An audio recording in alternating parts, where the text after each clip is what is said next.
शुरू कर रहे हैं हमारा चैप्टर मैक्रो इकोनॉमिक्स में चैप्टर नंबर 3 है। बुक आप लोग के पास हो गया आ गया होगा तो उसको कैरी करेंगे, ठीक है। चैप्टर नंबर 3 जो है वो कह रहा है national income and related aggregates. Related aggregates का मतलब क्या हुआ कि जो हमारे नेशन की है, जो होल इकोनॉमी की जो इनकम बन रही है, इसमें हम लोगों को पढ़ने क्या क्या है। नेशनल इनकम का कॉन्सेप्ट पढ़ना है, उसके अलावा डोमेस्टिक इनकम क्या है, नेशनल इनकम क्या है वो पढ़ना है, जीडीपी के कॉन्सेप्ट पढ़ने हैं, domestic product at market price at factor cost पढ़ना है, aggregate related to national income. National income में क्या क्या आते हैं, नेशनल इनकम कैलकुलेट करने के 3 मेथड होते हैं वो पढ़ने हैं, nominal GDP and real GDP ये पढ़ना है, जीडीपी एंड इट्स वेलफेयर ये भी पढ़ना है। वेलफेयर का मतलब वो ऐसे होता है कि ना हमारी इकोनॉमी में कुछ चीज़ हम लोग नहीं करते लेकिन उसके फायदे हम लोगों को मिलते हैं। जैसे मान लो कि हमारे सोसाइटी में जैसे जहाँ पर हम रहते हैं या कहीं भी वहाँ कोई एम्स बन रहा है या कोई हॉस्पिटल बन रहा है तो उसके कारण क्या है वहाँ इंफ्रा डेवलप कर गया, और इंफ्रा डेवलप कर गया तो वहाँ की जो लैंड वैल्यू है वो क्या हो गई, एप्रिसिएट कर गई। तो इवन दो आप गांव में रह रहे थे, आपने कोई कंट्रीब्यूशन किया नहीं, आपने कोई कंट्रीब्यूशन नहीं किया, लेकिन दूसरे के कंट्रीब्यूशन के कारण आपका जो प्रॉपर्टी वैल्यू है वो इंक्रीज कर गया। ऐसा हो सकता है, नहीं हो सकता है। दूसरा मान लीजिए जैसे आप देखते हो गवर्नमेंट सब कुछ जैसे पार्क वगैरह सब बनाती है, जैसे आप सुनो कि मरीन ड्राइव बन रहा है या मुजफ्फरपुर बना है जो और उस पर और काम हो रहा है, कहीं गवर्नमेंट पार्क का काम करती है ये सब चीज़ें के लिए। तो ये कहीं ना कहीं हमारे इन्वायरमेंट को साफ कर सकता है ना, या पॉल्यूशन को कंट्रोल कर सकता है। और एक ना एटमोसफेयर अच्छा हो जाए कि हमारे घर के बगल में पार्क बन के चलो हम लोग थोड़ा सा सुबह में मॉर्निंग वॉक कर सकते हैं, ऐसा हो सकता है। तो आपने बिना कॉन्ट्रीब्यूशन किया उसका बेनिफिट ले लिया, लेकिन हम ये नहीं कह सकते कि बिना कंट्रीब्यूशन के सिर्फ बेनिफिट मिलता है। बिना कंट्रीब्यूशन के नुकसान भी होते हैं। हो सकता है कि पॉल्यूशन आप क्रिएट कर नहीं रहे हैं लेकिन पॉल्यूशन को कंज्यूम कर रहे हैं, होता है कि नहीं होता है।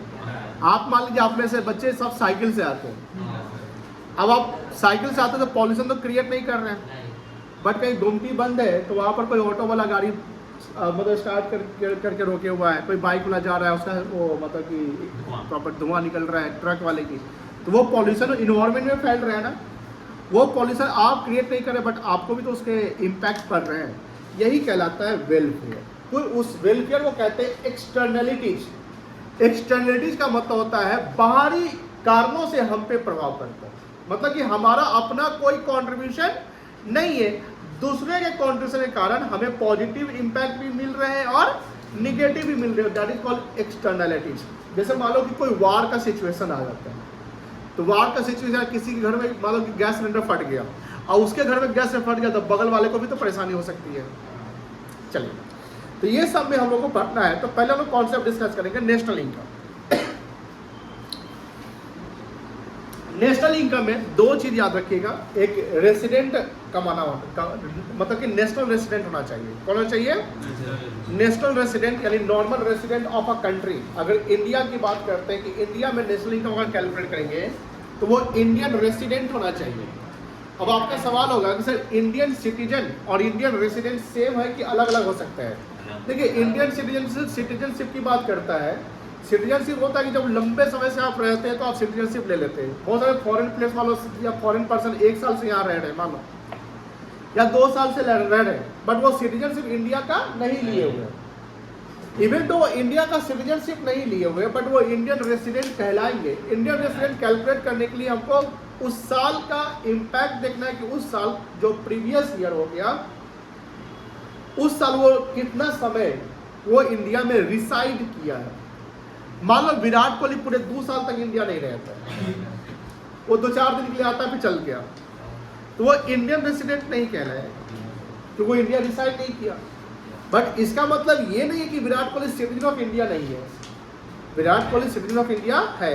जैसे आप प्रियंका चोपड़ा का नाम सुनो, तो Priyanka Chopra citizen of India है बट वो इंडियन रेसिडेंट नहीं कहलाएगी अभी। क्यों? क्योंकि ज़्यादातर समय कहाँ रहती है, वो यूएस रहती है। माधुरी दीक्षित का नाम सुने होंगे, जो यूएस डॉक्टर से किसी शादी की तो वो सिटीजन ऑफ इंडिया है बट इंडियन रेसिडेंट नहीं है।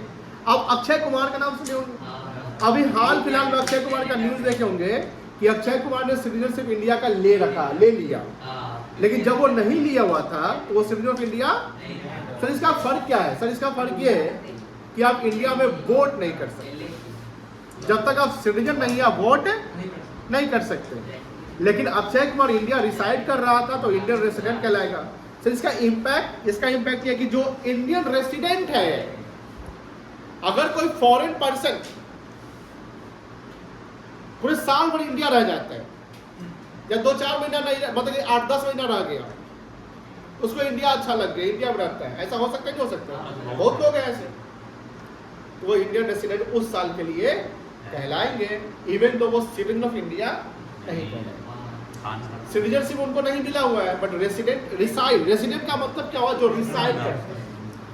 अब यहाँ पर ध्यान रखिएगा, नेशनल इनकम के लिए क्या लिखा हुआ है, कुछ वर्ड जो हम लोग को समझना है, हम लोग इसी को डिस्कस करेंगे, काफी इंपॉर्टेंट है। National income is the sum total of factor income earned by normal resident. इसमें आप देखिए 3 वर्ड, इसमें जो हाईलाइटेड, इसमें 3 वर्ड आपको इंपॉर्टेंट लग रहे हैं। पहला है फैक्टर इनकम। फैक्टर इनकम कितने बताए थे हम? फैक्टर इनकम 4 बताए थे। बोल गए इतना जल्दी? आपको तो मैक्रो इकोनॉमिक्स अच्छा 4 बताए थे। एक लैंड और लेबर नहीं, वो तो प्रोडक्शन था। फैक्टर इनकम और लैंड से क्या आता है? रेंट, सैलरी, वेजेस, इंटरेस्ट और प्रॉफिट। ये हो गया फैक्टर इनकम, ठीक है। अब इसका सम टोटल, और ये फैक्टर जो 4 इनकम बताए वो इनकम क्या है? अर्न्ड है ना। अर्न्ड मतलब जो कमाई है, जो बायलेटरल होता है। बायलेटरल मतलब कि 2 साइडेड, अगर हम सर्विस दे रहे हैं तो हमको कोई से इनकम हो रहा है, तो वो क्या बायलेटरल। तो वो इनकम जो अर्न किया गया इनकम है वो यहाँ पर लेंगे, अनअर्न्ड इनकम नहीं लेंगे। अनअर्न्ड इनकम नहीं लेंगे। अनअर्न्ड इनकम क्या होता है? जो फ्री का मिलता है आपको। जैसे आपके पापा आपको गिफ्ट दिए, मान लो जैसे उमंग का आज बर्थडे, उमंग के पापा बोलते ले बेटा 5,000 तुमको इस साल के लिए गिफ्ट देते हैं, जॉब पार्टी करना, ऐसा हो सकता है? नहीं हो सकता, ठीक है। कुछ हो मिलेगा ना, तो कुछ भी नहीं मिलेगा। मान लीजिए ओल्ड एज पेंशन के लिए आ जाएगा। ओल्ड एज पेंशन, वृद्धा पेंशन समझते होंगे?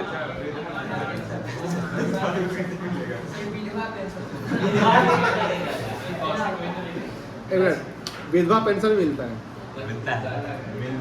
विधवा पेंशन किसको मिलता है? मान लीजिए कि जैसे विडो हो गई तो उनको मतलब फाइनेंशियल कुछ हेल्प चाहिए ना, तो गवर्नमेंट देती है।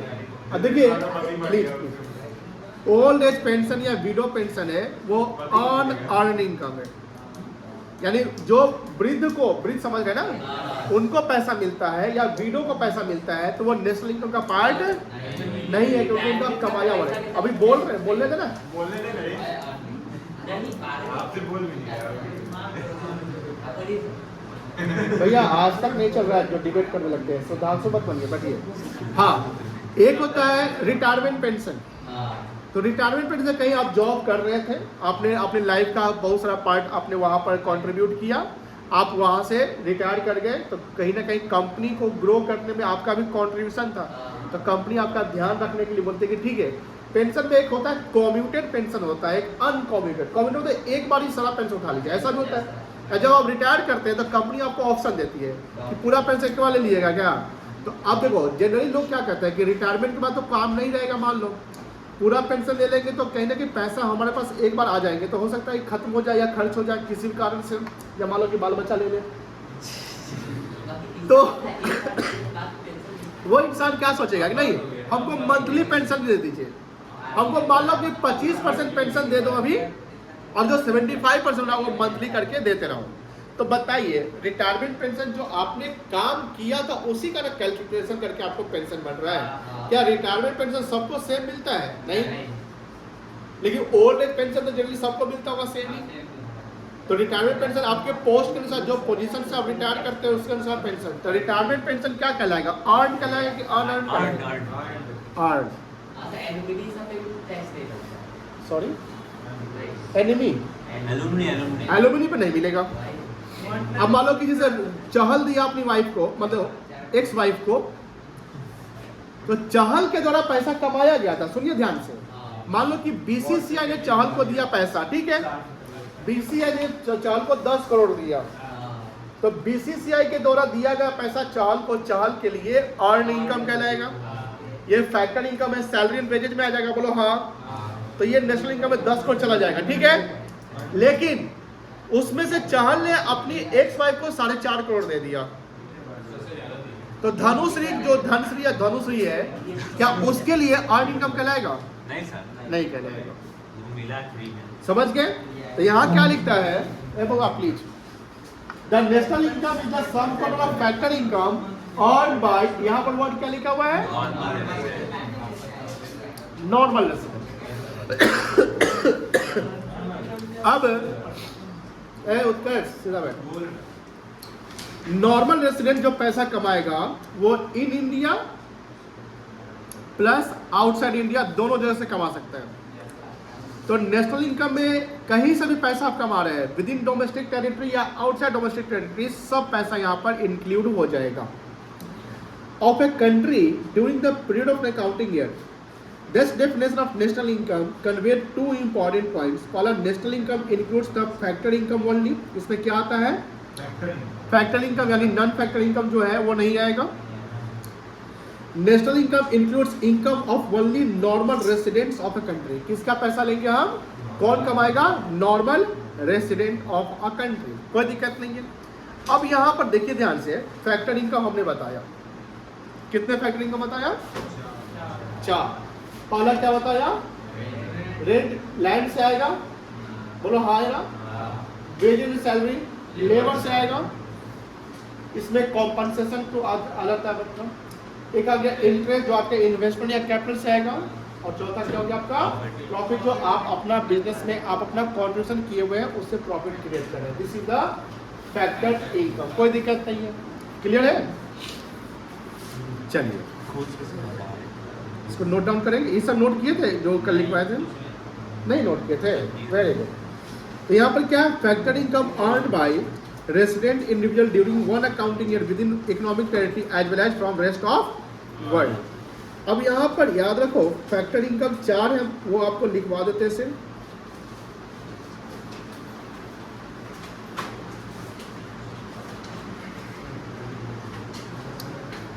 There are 4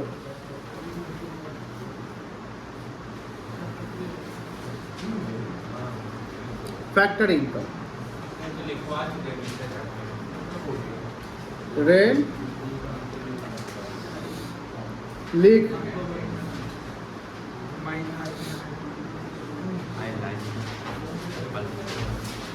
और क्या है?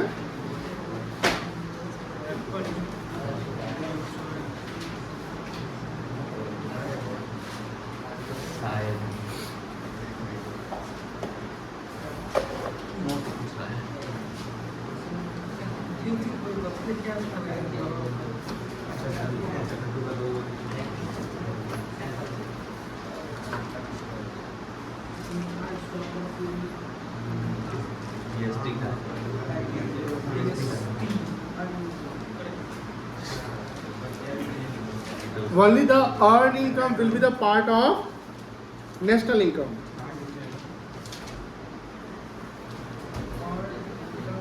Unearned income is not the part of, तुम लिखा बैठा हुआ आराम से। हम अब ऊपर नीचे नहीं करने वाले, जो आप बोलोगे सर ऊपर कर दीजिए नीचे कर दीजिए।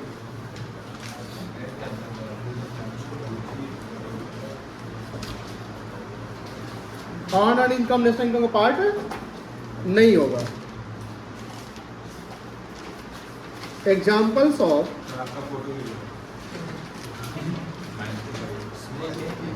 क्या रे आकाश?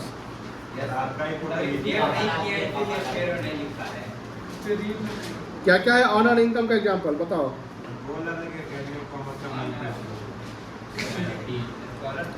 स्कॉलरशिप, चैरिटी, गिफ्ट, एलुमनी, अरे कुछ होगा सारा बोल रहा क्या होता? एक चार बोल रहा इतना मिलता है कि एक में खर्चा कर देगा। आयुष बोल रहा है दहेज सही, ये पूरा दहेज दहेज आगे ना गिफ्ट में, दहेज इज इलीगल। पुराना वर्ड था, नया वर्ड यूज दहेज इलीगल है, दहेज वर्ड यूज करेगा तो पकड़ा जाएगा, जेल चल जाएगा। बोला फादर इन लॉ से गिफ्ट मिला है। क्या बोलेगा? गिफ्ट मिला है।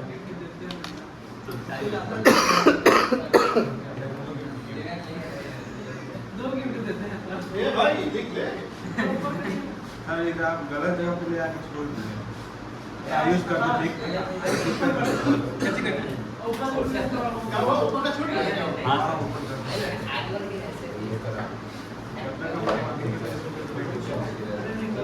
ठीक है।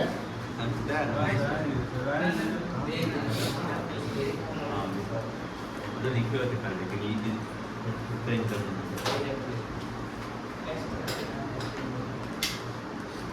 अच्छा बताओ, रोड पर जा रहे थे, 10 लाख का मिला, 10 लाख कैसे बताओ आज के बाद इस बात मिलेगा?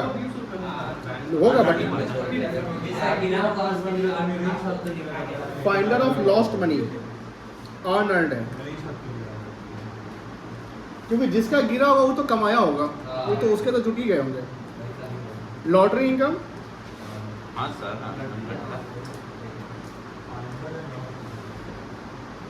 इलीगल मनी जानते हो? हाँ सर हवाला का पैसा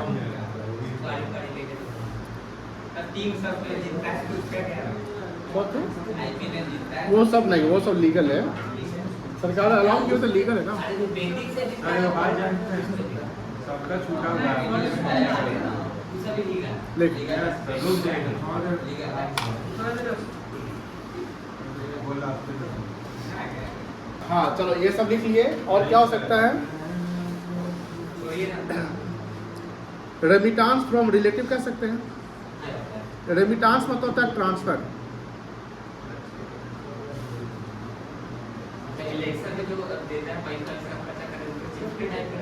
नहीं समझे?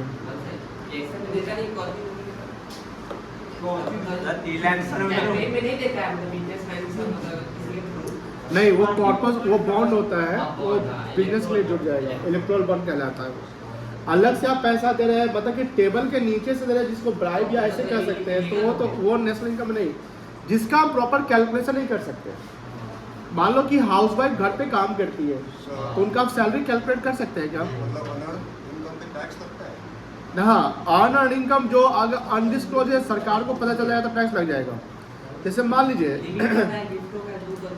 आपने घूस से पैसा कमाया, 10 करोड़ रुपया कमाया, 10 करोड़ पैसा कमाया, वो आपके घर में पड़ा हुआ है, और सरकार बोलता है कि जिनके पास भी अनडिस्क्लोज इनकम है, ध्यान सुनिएगा मेरी बात, जिनके पास भी अनडिस्क्लोज इनकम है, तो 10 करोड़ तो आपने डिस्क्लोज नहीं किया था कि इनकम है, उसको अगर सरकार बोलते कि डिस्क्लोज कर दीजिए, हम आपसे 30% टैक्स लेंगे और छोड़ देंगे, तो 10 करोड़ में 30% टैक्स आपका लग गया, तो जो अनडिस्क्लोज या इलीगल इनकम होता है उस पर भी टैक्स लग जाएगा अगर आप शो करते हैं तो।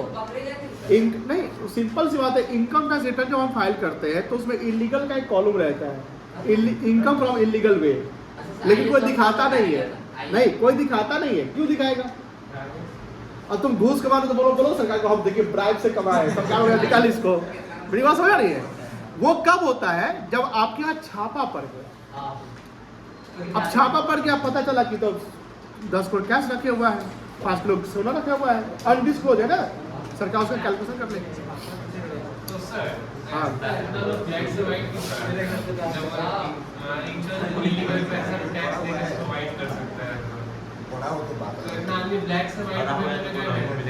नहीं समझा, वो टैक्स बचा ले, टैक्स कैसे बचा ले? इमेज खराब ना हो। इमेज का एक टैक्स 30 पर आपके जो 30% टैक्स लगेंगे और अगर आप डिस्क्लोज नहीं करके बाद में सरकार पेनाल्टी भी लगा सकती है, तो 3 टाइम पेनाल्टी 90% चल जाता है। जो आप ब्लैक से कमाए हैं उस पर 90% चला गया, अगर मान लो तो कितना बच गया, क्या करोगे? 30% कम देगी ना इलीगल पे। अगर आप खुद दिखाओगे तो 30% और सरकार जबरदस्ती चेक कर रही है तब 90%। हम हर साल दिखा देंगे कमा के लो। क्या कहोगे? एक मिनट, क्या कहोगे? कमाए हैं कैसे कमाए हो? घूस से कमाए हो तो डिपार्टमेंट आपको क्या करेगा? हम तो बोले हम जॉब थोड़ी कर रहे हैं। अरे गजबे आदमी।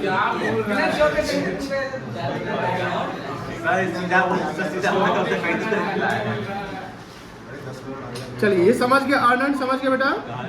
इनलीगल वे कमा रहे हैं वो पैसा अर्न इनकम में नहीं आएगा। लिख लिए ये, कोई दिक्कत नहीं है।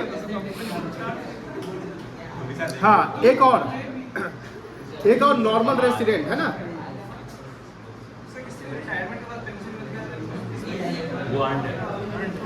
ये लिखिएगा only income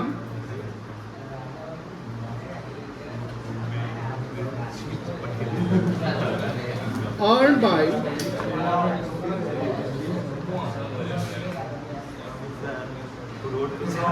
normal resident of a country।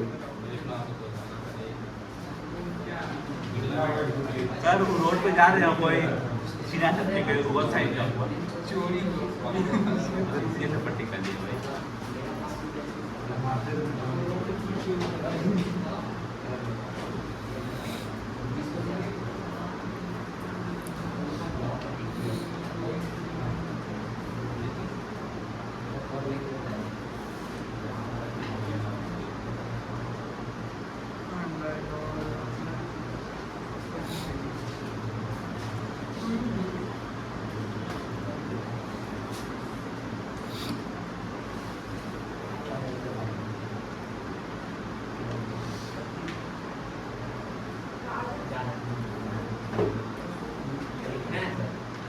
तो लिख नहीं रहा है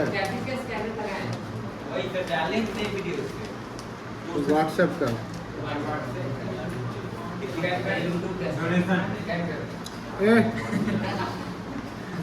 कैसा लड़का है कर तो स्कैन देखो तो होता है, जी इसमें तो कुछ दिख रहा है व्हाट्सएप बना हुआ है। मतलब वहाँ से देखो ना करके।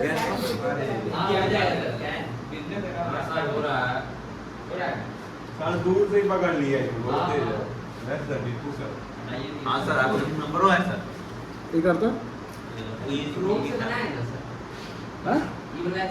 नहीं बनाया नहीं है, ऑटोमेटिक जनरेट हो गया।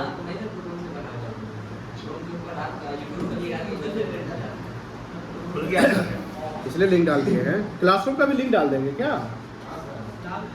सर हर चीज़ का लिंक डालें। ये गूगल पे का लिंक डाल देंगे।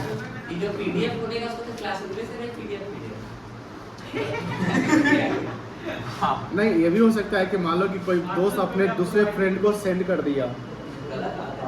सब कुछ ऐसे करता है सर। देखिए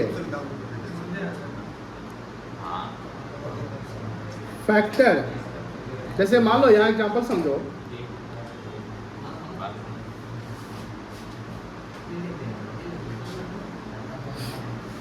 ध्यान से समझिएगा बेटा, बहुत इंपॉर्टेंट है।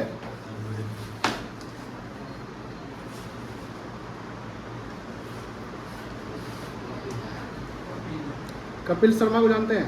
हाँ सर, अच्छा आदमी है, अंकल उनका अच्छा आदमी नहीं है, कॉमेडियन है। जानते हैं। आदमी अच्छा नहीं है, वो नॉर्मल रेसिडेंट है, ठीक है। अब देखो हम लोग हाइब्रिड। इनकम अर्नड इन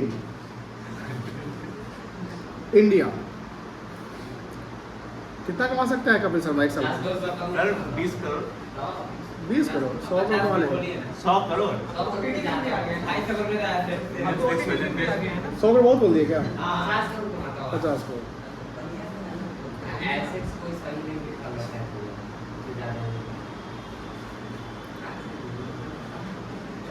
आज से कॉमेडी करना शुरू कर दो ना उसके लिए ह्यूमर अच्छा होना चाहिए, मेरा अच्छा नहीं।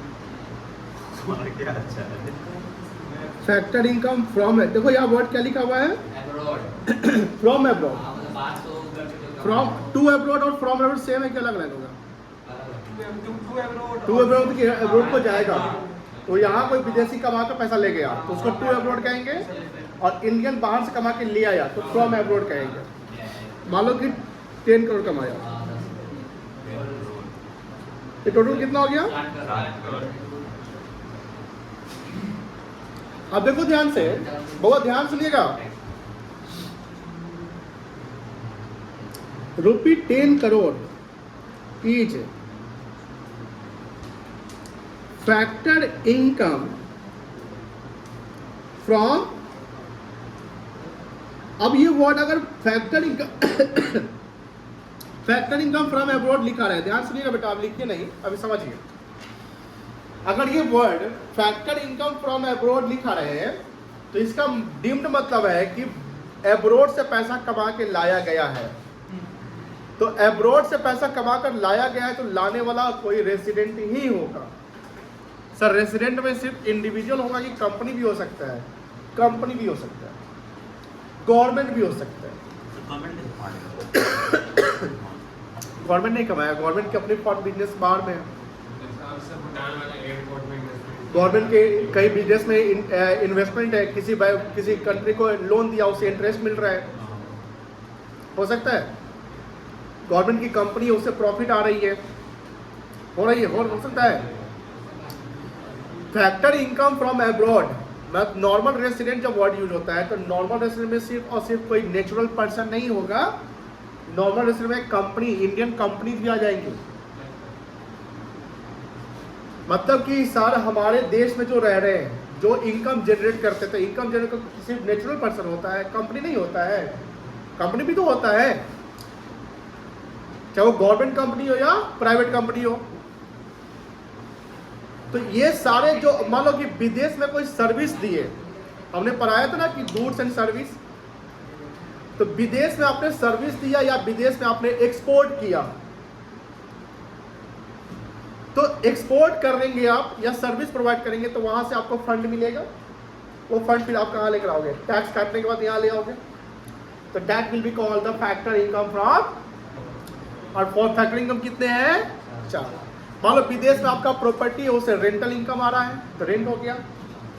विदेश में आप मान लो कि 1 साल तक आपने कहीं पे काम किया, उसका सैलरी एंड वेजेज मिल गया।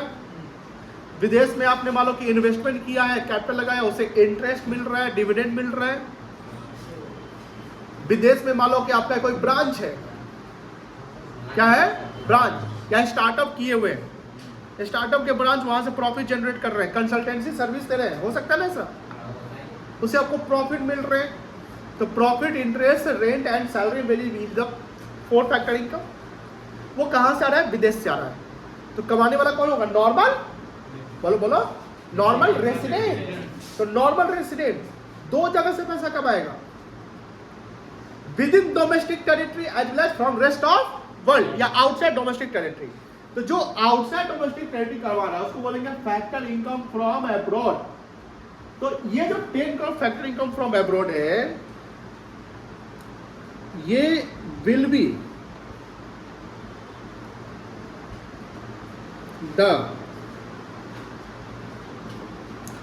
Part of national income.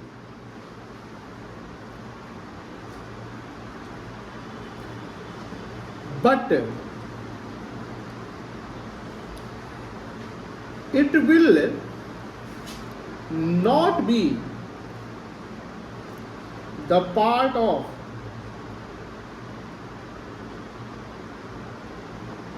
domestic income.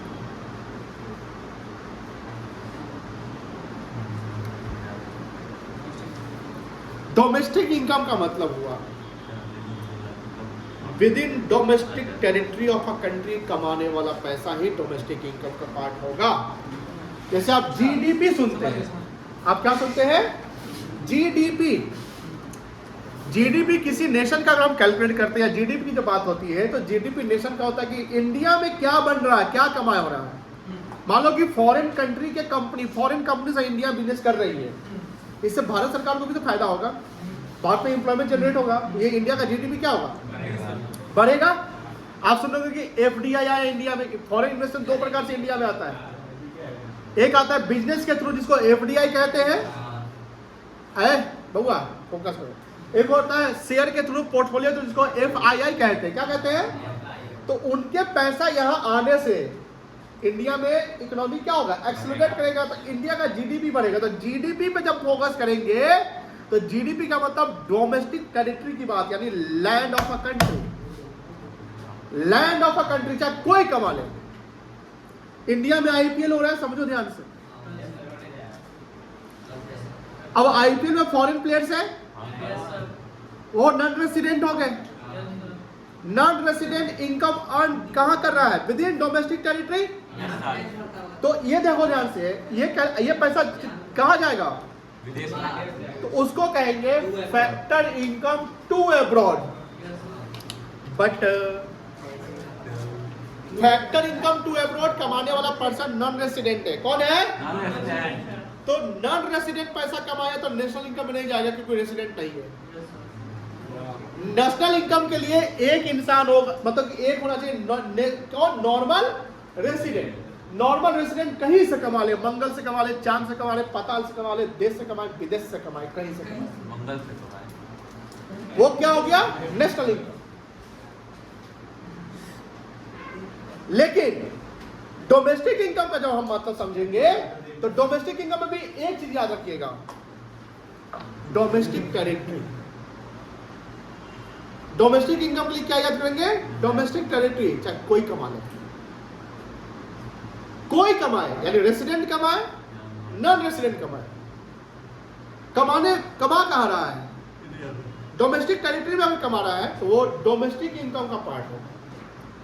लेकिन अगर नॉर्मल रेसिडेंट कहीं से कमाए तो किसका पार्ट होगा, नेशनल इनकम का। तो हमने यहां पर बोला ₹10 crore is the factor income from abroad. From abroad मतलब विदेश से पैसा आया है, डोमेस्टिक टेरिटरी में पैसा नहीं ना हुआ, यह पैसा कहां जनरेट हुआ है, और इसका जो अर्निंग का जो लैंड है, डोमेस्टिक टेरिटरी है कि आउटसाइड डोमेस्टिक टेरिटरी, तो डोमेस्टिक टेरिटरी कवर नहीं ना हुआ तो डोमेस्टिक इनकम नहीं होगा।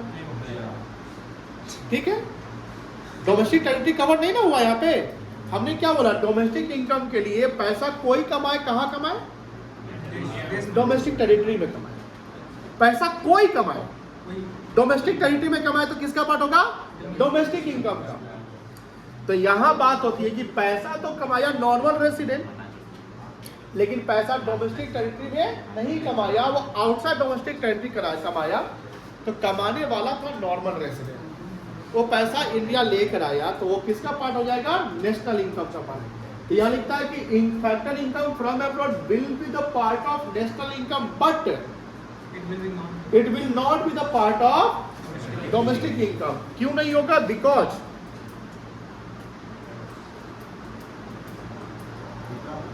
it is not generated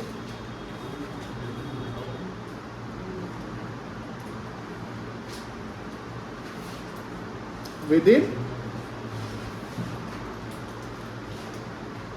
domestic territory।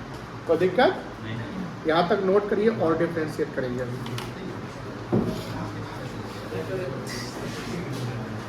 अच्छा बताओ, अब देखो बउआ,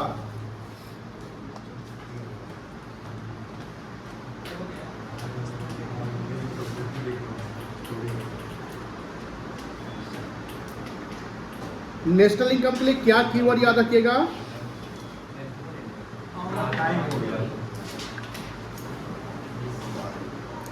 नॉर्मल रेसिडेंट कमाएगा, कहीं से कमा ले,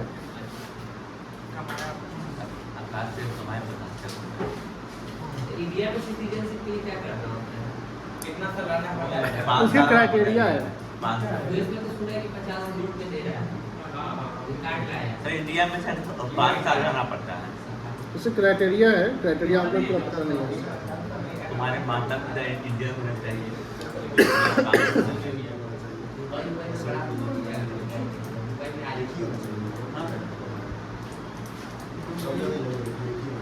विदेश में है।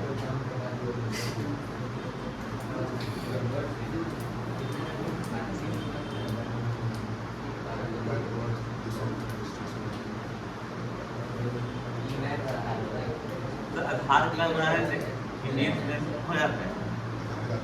क्या हाँ वही मतलब कोई बाहरी आदमी आधार कार्ड बना दिया तो भारतीय नागरिक हो गया। क्या लेकर आए? बहुत सारे कंडीशन है, पढ़िएगा गूगल पे। तुमको 5 साल रहना पड़ता है। अरे पढ़े थे भाई। चलो दिखा, यहाँ देखो पहले, टाइम पर बात करो। देखो हाँ, तो नेशनल इनकम के लिए क्या याद रखिएगा? अर्न बाय नॉर्मल रेसिडेंट, चाहे कहीं से कमाए। और डोमेस्टिक इनकम से के लिए अर्नड इन डोमेस्टिक, समझ में आ गया? बोलो, earn in what? Domestic territory. अब यहाँ पर कमाने वाला कोई भी हो सकता है, रेसिडेंट भी हो सकता है, और तो कोई कमाए, कहाँ कमाए? डोमेस्टिक टेरिटरी में रेसिडेंट कमाए या नॉन रेसिडेंट कमाए। डोमेस्टिक टेरिटरी में तो किसका पार्ट होगा? डोमेस्टिक इनकम का। और नॉर्मल रेसिडेंट कहाँ से कमा सकता है? With in domestic territory. ऐसा कोई इनकम नहीं है, कोई भी हो कहाँ और आउटसाइड डोमेस्टिक टेरिटरी। एक चीज याद रखिएगा, डोमेस्टिक इनकम में सिर्फ याद रखिएगा रूपी। कमाने का फॉर्म जो है, करेंसी क्या होगा? रुपीज होगा। और यहाँ पर क्या होगा? रुपी प्लस फॉरेन करेंसी का होना। ब्रिटेन जाओगे तो कौन ना कमाओगे वहाँ पे? फॉरेन करेंसी समझ गए ना? यानी किसी भी कंट्री से आप दूसरे कंट्री से कमाओगे तो क्या कमाओगे? Foreign currency, foreign exchange. और इंडिया में कमाओगे तो रुपी। तो अगर नॉर्मल रेसिडेंट कहीं भी कमा रहा है, वो किसका पार्ट होगा? और रेसिडेंट और नॉन रेसिडेंट कोई भी कमाए, कहाँ कमाए, तो किसका पार्ट होगा? डोमेस्टिक इनकम का। कोई दिक्कत? मान लो ITC, Indian tobacco company, India की कंपनी मान लो लंदन में कमाई, पैसा इंडिया में आया, किसका पार्ट होगा? किसका पार्ट होगा? नेशनल इनकम का होगा। डोमेस्टिक इनकम का नहीं होगा। विराट कोहली इंडिया में पैसा कमाया, किसका पार्ट होगा? डोमेस्टिक इनकम दोनों हो जाएगा। ऐसा नहीं कि सर एक इनकम दोनों जगह नहीं हो सकता। हो सकता है। मान लो कि विराट कोहली नेशनल रेसिडेंट है, तो वो कमाया इंडिया में, लेके लंदन का चल जाएगा। तो डोमेस्टिक इनकम तो कहलाएगा ही कहलाएगा, नेशनल इनकम ही कहलाएगा। कोई दिक्कत? लिख लिए ये। चलिए आगे कल करते हैं।